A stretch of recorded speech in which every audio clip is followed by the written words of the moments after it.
Bismillahirrahmanirrahim. His Excellency President Ghani, Secretary General Stoltenberg, ladies and gentlemen, welcome to the Presidential Palace, Kabul, Afghanistan. In today's press conference, first President Ghani will make opening remarks followed by a statement from Secretary General. Then we will take 4 questions from the press as agreed by the journalists themselves. Your Excellency President Ghani, the podium is yours for your opening remarks. Bismillahirrahmanirrahim. The NATO, the Muhtaram General Secretary, Secretary General of NATO, General Scaparati, General Miller, all friends, colleagues,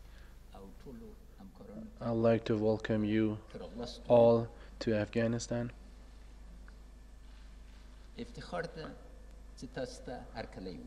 I am very happy to welcome you in Afghanistan. Secretary General Stoltenberg, you have been present in the 2 important meetings in Warsaw and Brussels regarding the national security forces of Afghanistan, and you have been a very big support to Afghan people and Afghan security forces. In Poland, in the NATO summit, $15 billion has been promised, and it has been reconfirmed with your hard work and support. The NATO's plan is to continue this until 2024, this support with the national security forces. As the Commander-in-Chief of Afghanistan forces, on behalf of all the leadership of the ANSF security forces, I would like to thank you and the NATO leadership. Until 2014, the war sacrifices in Afghanistan were the NATO soldiers. We express our condolences to all who lost their lives in Afghanistan.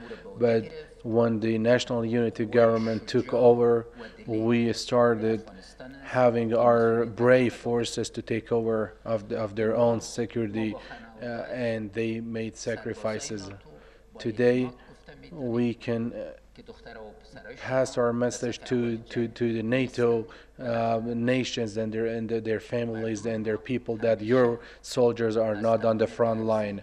Our people will defend the Afghanistan sovereignty and this land, and we hope that we have proved in real that the support for the Afghan people and the love for the Afghan people is not going to end, and our security forces has proved that by sacrifices that they have made, that they have turned from a dependent force to a complete independent force that they can provide the security. We are good partners with NATO that working together to bring peace and stability in Afghanistan. The reason that you are here and your forces are here is because each of the NATO member nations' security interests and NATO overall have the concern of security, and the people of Afghanistan, on behalf of them, I would like to promise that we will do our best. And I would like to thank General Miller and Ambassador Zimmerman for their help and support, because every day we are taking a step forward.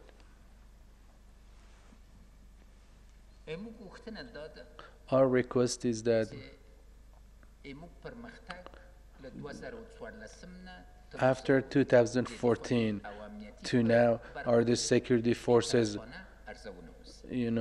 be impartial, and we need to do a good assessment. When we had more than 100,000 of the well-equipped, well-trained NATO security forces in Afghanistan, now we have the Afghan forces doing their job. And if we make judgments these days, we need to judge that where we took the responsibility, in what condition, and what kind of reforms we have brought to these forces. And once again, I would like to thank our security forces for all the sacrifices that they have made for the sovereignty of this country. They have done a great job. And again, I would like to thank for the supporters, for increasing the number of our commandos, and for increasing the support for our Air Force. And now your mission which is support, train, advise, assist, going very well, and we really appreciate that. The reforms at our security forces are completely new, and it has not been happened in the past, especially the inheritance law, corruption fighting, which are the fundamental changes and one of the priorities of the Afghan national unity government. We had the successful parliament election. Our security forces, they played a new role, and that role was protecting the democracy of Afghanistan. They did not interfere in the election, but they did provide security for the Afghan people, so Afghan people can vote and they can support their favorite candidate. Is a great honor. Of course, the independence election team should continue their work with complete transparency, and they should announce the result of the election on time. You know, as you know, the Afghan government has provided them with complete independency, and we have some complaints against the IEC members itself, but this all needs to be considered as the lesson learned, and they should announce to Afghan people that what are their future plans, because this is not only for the Afghan people the importance, but also for our international community friends. It's important that they know what's going on, and we again appreciate their support. One point needs to be clear, that the presidential election will happen at the time frame that was announced. If people were doubting in the past, and if there was any doubts about the parliament election, they saw the will for the parliament election that the Afghan government has, and it should be approved that we will have the same time frame and process for the presidential election, based on the free election, a complete inclusive election. People will decide on their future leadership. We are supporting the peace, an inclusive peace, that we should find a political solution at the end, and this war that has been forced on us, it has different elements, but we should work on all those, and especially regarding the international terrorism, which continuously they change their tactics and faces. We should fight them together and jointly. We believe that in this fight, which is right against wrong, the right will be victorious, and people of Afghanistan do not want anything else but only to live in peace and stability, and in good regional and international partnership that they deserve. Once again, I would like to welcome you, the friend of Afghanistan, the friend of the Afghan security forces, the friend of Dr. Abdullah and myself, and the leadership of Afghanistan. And I would like to welcome you, Mr. Secretary General, and we would like to hear from you now. Thank you so much, President Ghani. It's really a great pleasure to meet you again and to be together with you here in Kabul. We have met many times, but it's always a particular pleasure to be here in Kabul and to meet with you and your ministers and your delegation, and to discuss many different issues we all are addressing together. Then it's also a great pleasure today to be here together with the chairman of the military committee in NATO, Air Chief Marshal Peach, and also the Supreme Allied Commander Europe, General Scaparotti, and Ambassador Zimmerman, and General Miller. All these men are really committed to the NATO mission here in Afghanistan, and that was also the clear message from the NATO summit in July, that NATO will stay committed to our mission in Afghanistan and continue to provide support to the Afghan security forces and to the Afghan government. President Ghani, your love for this country and for the Afghan people is really inspiring. So I want to begin by thanking you and paying tribute to your leadership, and by thanking you for your excellent meeting this afternoon. I also want to congratulate you and the people of Afghanistan on the recent parliamentary elections. 4 million people voted, a third of whom were women. In the face of Taliban threats, the Afghan people showed determination to stand and be counted with resilience and courage. Effective security is important to safeguard democracy. And for the first time, the Afghan forces assumed full responsibility for security during the elections. This is an important achievement. I look forward to a smooth completion of the election process and to the presidential election in the spring of next year. NATO is determined to see Afghanistan succeed.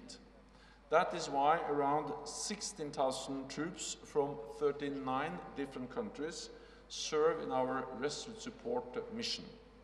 Together we train, advise and assist the Afghan forces as they work to make this country safer and more secure, and prevent it from ever again becoming a safe haven for international terrorism. In our meeting today, I made clear that NATO's support will continue. At the NATO summit in July, we decided to sustain our presence until conditions indicate a change is appropriate, and to extend financing to the Afghan forces throughout 2024.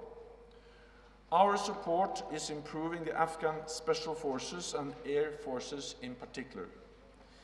There are now more than 20,000 Afghan special operation forces, among the very best in this region. And last year, the Afghan Air Force conducted more than 2,000 missions. And actually, when I landed at the airport yesterday, I saw the planes, the helicopters, which actually demonstrate the strength of the Afghan Air Forces. Today, President Ghani and I discussed the security situation in the country. No one underestimates the scale of the challenge, and the situation remains serious. Afghan soldiers and police are on the front lines of this conflict. Many are killed or wounded every week, and I pay tribute to their bravery and loyalty. The insurgents have also killed scores of Afghan civilians. I call on the Taliban and other insurgent groups to stop killing their fellow Afghans. The use of suicide bombers in urban areas and the indiscriminate use of roadside bombs demonstrates a careless disregard for civilian lives. The Taliban must understand that continuing the fight is pointless and counterproductive. To be part of Afghanistan's future, they must sit down at the negotiating table. That is why allies strongly welcome President Ghani's peace proposal and the successful June ceasefire. I also want to thank Chief Executive Abdullah for his commitment to these efforts. The potential for peace is greater now than it has been in many years. So we need an Afghan-led and Afghan-owned peace process, and it must be inclusive. We also count on the government to meet its commitments for good governance, the rule of law, fighting corruption, and protecting the rights of all, especially women. So I congratulate you on your efforts, and I call on all countries in the region to play a constructive role and to deny safe haven to extremist groups. President Ghani, thank you once again. NATO stands with Afghanistan because stability in this country is important for your security, but also for our security. We stand together in the fight against international terrorism. Thank you. Thank you. I will take the questions now. Amid Mayar from Shamshad.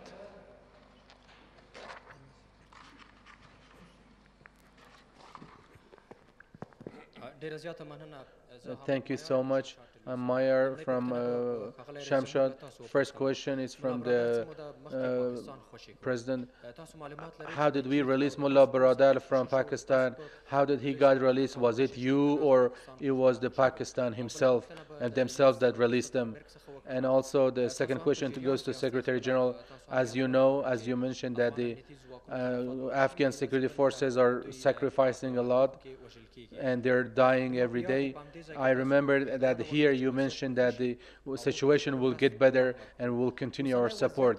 And how do you assess the current situation, that the Afghans are, the Taliban are getting stronger or the ANSF is getting weaker? What's your assessment? Thank you.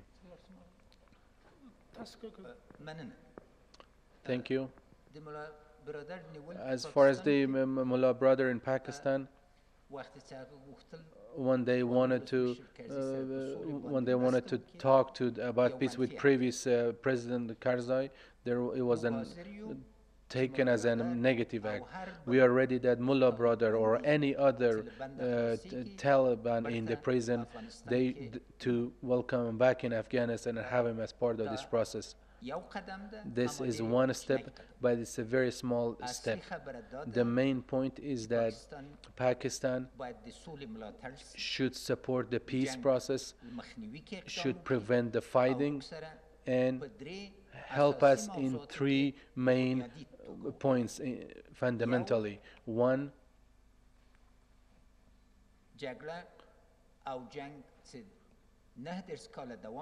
this fighting that has continued for years should stop. And we should talk government to government and speak, and we should keep this relation. This is an international law.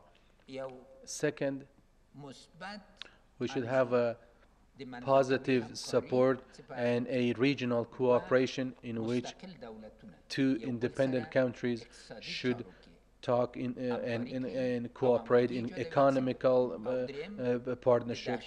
And third,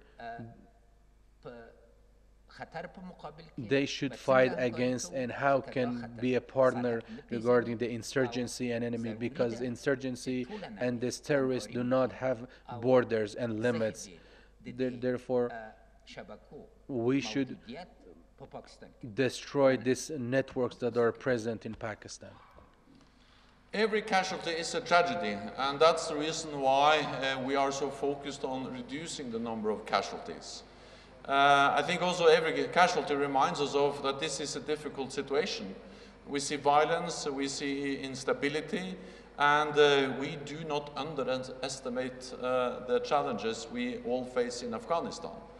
But we also have to understand that one of the reasons why the number of casualties among the Afghan security forces have increased is, of course, that the Afghan security forces is now in full charge of security in their own country.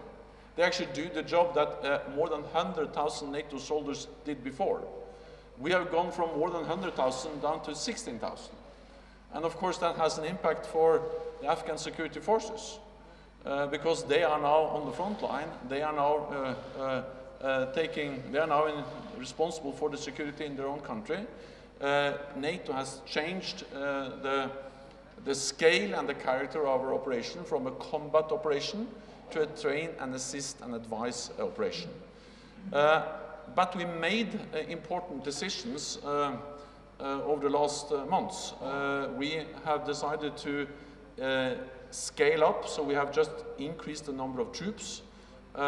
from around 13,000 to around 16,000. So we provide more trainers, more advice, more assistance. The US has also increased their presence outside the NATO mission. So altogether we provide more trainers, more enablers, more support than we did before. And of course, one of the main reasons why we do this is to help the Afghan security forces to reduce the number of casualties. So we don't underestimate the challenges, but we commend the Afghan security forces for their professionalism, for their courage, and for their determination. And we also commend them for the progress they are making in the fight against insurgent groups, against Taliban, but also when it comes to the progress we see building special operation forces, building an air force, and also, for instance, providing security for the election. So yes, there are many problems, but there are also great achievements which we commend the Afghan security forces for.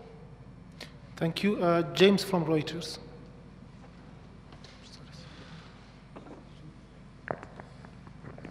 Thank you very much.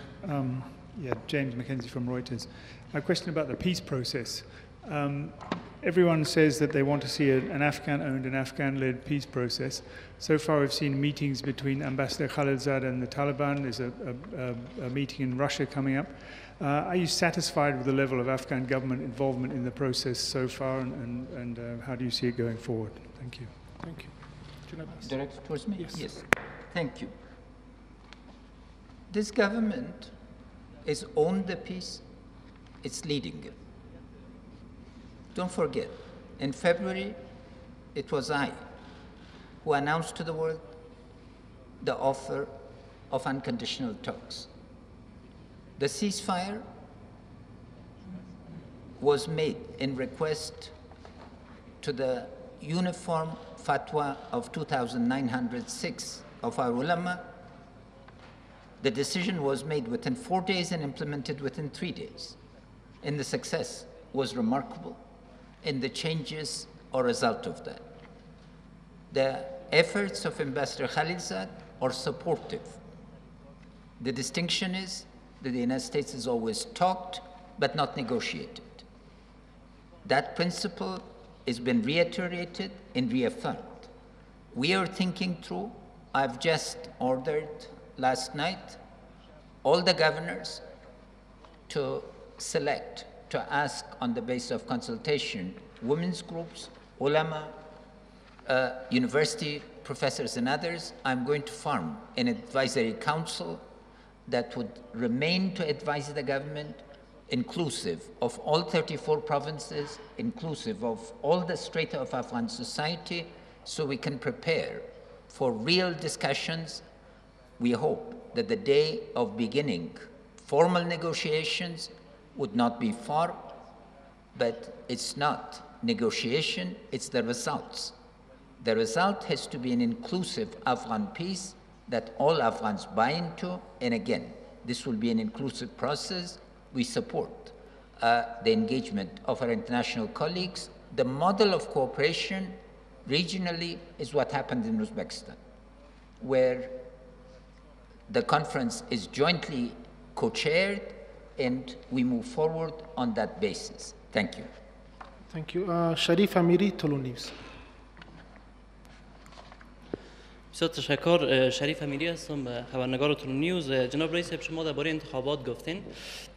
آیا میپذیرین که برخی از نماینده های شما با اعضای ائتلاف ملی درباره انتخابات آینده گفتگوهای داشته و آیا به نظر شما ریاست اجراییه در حکومت بعدی فکر میکنین که یک نیاز خواهد بود و همچنان گفته میشه که حکومت افغانستان یک هیئت را به خاطر سال باید بسازه. این هیئت چه زمان ساختش خواهد شد؟ And from you, what would be the NATO the role in Afghanistan peace process? Thank you. We'll go with you. Sorry, I didn't get the اگر تکرار کنین هم بخش انگلیسی رو، چون اینا فکر میکنن هنوزم به دری صحبت میکنین. I just asked about the NATO role in Afghanistan peace process. please. Well, NATO's role is that we strongly support an Afghan-led and Afghan-owned peace process, and therefore we strongly welcome the ceasefire we saw this summer. It was a short ceasefire, but it was at least a ceasefire and the first we have seen in this conflict. So it's an important first step in the right direction.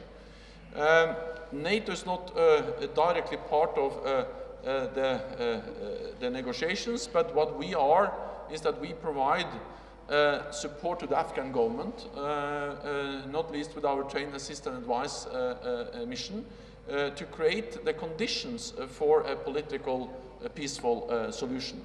Because I think we all have to understand that there is a link between what's going on the battlefield and what we may achieve around the negotiating table. And we need strong, we need professional, we need well-trained, well-equipped Afghan forces to send a very clear message to all the insurgents groups and to Taliban that they will achieve much more sitting down around the negotiating table that they will be able to achieve on the battlefield.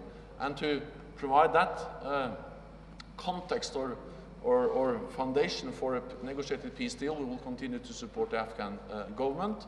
NATO was present at the peace meeting in Kabul some months ago, and we will still come when we are invited, but our main role is to assist, train and advise the Afghan security forces. Thank you, تشكر. جامعه ما جامعه است که بر Our society is a society that was built based on consultation. حکومت Government وحدت ملی نشان داده که of unity has proved that all the major affairs of Afghanistan that consist of opportunities has been done through consultants. Therefore, this will continue. Majority of our consultancy refers to the as we proved on the parliament election, that we have a complete transparent process for the parliament election, and at the same time the consultation on peace and future steps for the Geneva, as we have it in front of us, conference. This will be one of the major points, is the peace in Afghanistan. The election, the presidential election, is another major points which we still have time for that. When the process starts, and in that time frame, we'll announce our plans. From BBC. Thank you. Mr. Stoltenberg, last year, the Result Support ex-commander, General 2 years, the Afghan Security National Force, by the help of push back the insurgencies from the district that they control. But now SIGAR, in a new report, says that